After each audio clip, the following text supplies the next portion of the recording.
और इजराइल के बीच टकराव एक बार फिर ऐसे मोड़ पर पहुंच गया है जहां हर नया वीडियो, हर नई मिसाइल और हर नया बयान पूरे मिडिल ईस्ट की धड़कनें बढ़ा रहा है। अब ईरान की इस्लामिक रिवॉल्यूशनरी गार्ड कॉर्प्स यानी कि IRGC ने एक नया वीडियो जारी किया है जिसमें कथित तौर पर फतह बैलिस्टिक मिसाइलों को लॉन्च करते हुए दिखाया गया है। वीडियो में रात के अंधेरे में चीरती हुई कई मिसाइलें एक साथ आसमान की ओर बढ़ती दिखाई देती हैं। ईरान का दावा है कि ये वही मिसाइलें हैं जिन्हें हाल ही में इजराइल के खिलाफ चलाए गए ऑपरेशन में इस्तेमाल किया गया था। ये वीडियो ऐसे समय सामने आया है जब क्षेत्र में तनाव लगातार बढ़ रहा है।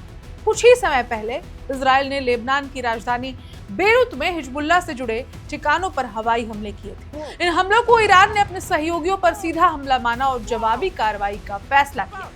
इसके बाद ईरान की ओर से इजराइल पर मिसाइलों की बौछार की गई। कई रिपोर्ट्स के मुताबिक दर्जनों मिसाइलें इजरायली क्षेत्र की ओर दागी गईं, जिसके बाद पूरे इजराइल में एयर रेड सायरन गूंज उठे। तेल अवीव से लेकर उत्तरी इजराइल तक लोगों को बंकरों में जाने की चेतावनी दी गई। इजरायली सेना ने दावा किया कि उसकी अत्याधुनिक एयर डिफेंस प्रणालियों ने अधिकांश मिसाइलों को हवा में ही नष्ट कर दिया। हालांकि मिसाइल हमले ने पूरे देश में सुरक्षा एजेंसियों को हाई अलर्ट बना दिया। लेकिन कहानी यही खत्म नहीं हुई। ईरान की मिसाइलों के कुछ ही घंटों बाद इजराइल ने जवाबी कार्रवाई शुरू कर दी। इजरायली लड़ाकू विमानों ने ईरान के भीतर कई सैन्य ठिकानों को निशाना बनाया।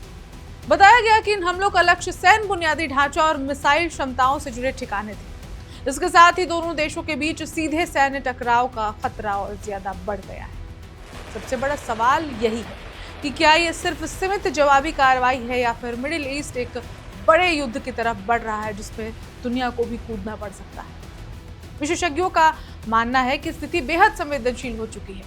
ईरान और इजराइल वर्षों से एक दूसरे के खिलाफ परोक्ष युद्ध लड़ते रहे हैं, कभी सीरिया में, कभी लेबनान में, तो कभी खुफिया और साइबर ऑपरेशंस के जरिए। लेकिन अब दोनों देश खुलकर एक दूसरे पर हमले कर रहे हैं, जिससे पूरे क्षेत्र में अस्थिरता बढ़ने का खतरा ज्यादा पैदा हो गया है। IRGC द्वारा जारी किया गया ये नया वीडियो सिर्फ मिसाइल लॉन्च का फुटेज नहीं, इसे एक संदेश के तौर पर भी देखा जा रहा है। संदेश ये है कि ईरान अपनी मिसाइल क्षमता दुनिया को दिखाना चाहता है और ये बताना चाहता है कि वो जवाब देने की क्षमता रखता है। दूसरी तरफ इजराइल भी स्पष्ट कर चुका है कि वो किसी भी हमले का जवाब देकर रहेगा। यानी मिसाइलों का यह सिलसिला सिर्फ सैन्य कार्रवाई नहीं बल्कि ताकत के प्रदर्शन की लड़ाई भी बन चुका है। अब पूरी दुनिया की नजर इस बात पर टिकी है कि अगला कदम कौन उठाएगा, क्योंकि अगर ये जवाब और प्रति जवाब का दौर जारी रहा तो इसका असर सिर्फ ईरान और इजराइल तक सीमित नहीं रहेगा, बल्कि पूरा मिडिल ईस्ट एक बड़े और लंबे संघर्ष की ओर बढ़ता रहेगा, जिसकी वजह से पूरी दुनिया इस संकट की स्थिति में घिरी रहेगी जैसा अभी माहौल बना हुआ है। इस खबर में इतना ही। अपडेट्स के लिए देखते रहें one India Hindi. Subscribe to One India and never miss an update. Download the One India app now.